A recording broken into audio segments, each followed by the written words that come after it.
Alright, it's Cards of the Week, and the first card is number 45, titled Escape from Icy Peril. Let's learn more about the legendary adventures of Luke Skywalker. Luke's Jedi search intensified, and the spirit of Obi-Wan Kenobi once again visited him. Obi-Wan said his final farewell to Luke in 9 ABY. His spirit would no longer pay Luke any visits. Luke, although saddened, realized he was not the last of the old Jedi, but rather the first of the new.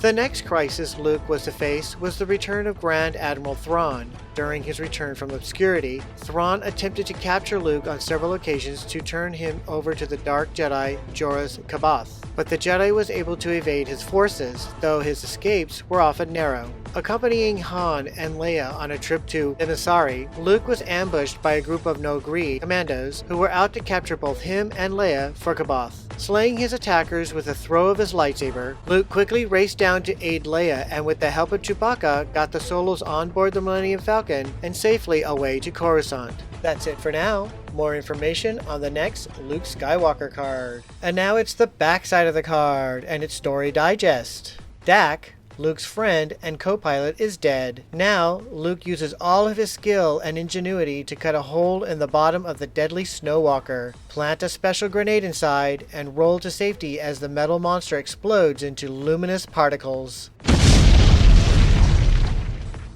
The next card is number 46, titled Retreat! Retreat! This time, let's learn more about Wedge Antilles. Aboard Mon Calamari Admiral Gyal Akbar's cruiser the Independence, Wedge served with the Red Squadron in 1 BBY. In the Battle of Turkana, he notched 3 Imperial kills before he was forced to eject from his T-65 X-Wing starfighter. Wedge was made a lieutenant in Red Squadron and was listed among the squadron's key personnel as an active threat to the Empire in an edition of the Imperial Handbook, A Commander's Guide, published shortly before the Battle of Yavin. Lieutenant Wedge flew as Red 2 under Unit Commander Darvin Drees, Red Leader. Among the pilots in the unit whom Wedge befriended were Jack Porkins, Ceci Doc Iris, nicknamed for her political science doctorate, and Jal T. Nave. He quickly began flying in raids on Imperial convoys.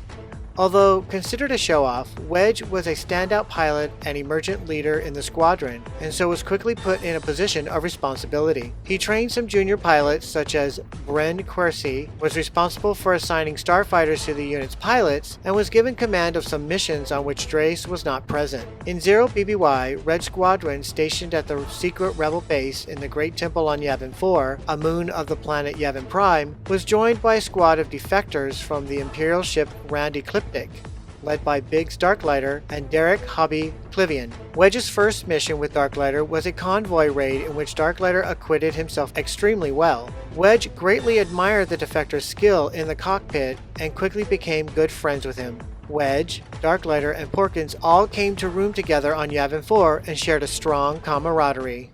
And now it's the backside of the card and its story digest. Though the rebel forces fight valiantly, the superior weaponry of the Empire finally wins out. In large numbers, the rebels abandon their trenches and run for cover. Alright, those are the cards of the week.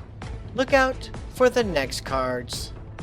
Thank you for watching. Don't forget to hit that like button and click subscribe. You can follow Star Wars Obsessed on Instagram and Facebook.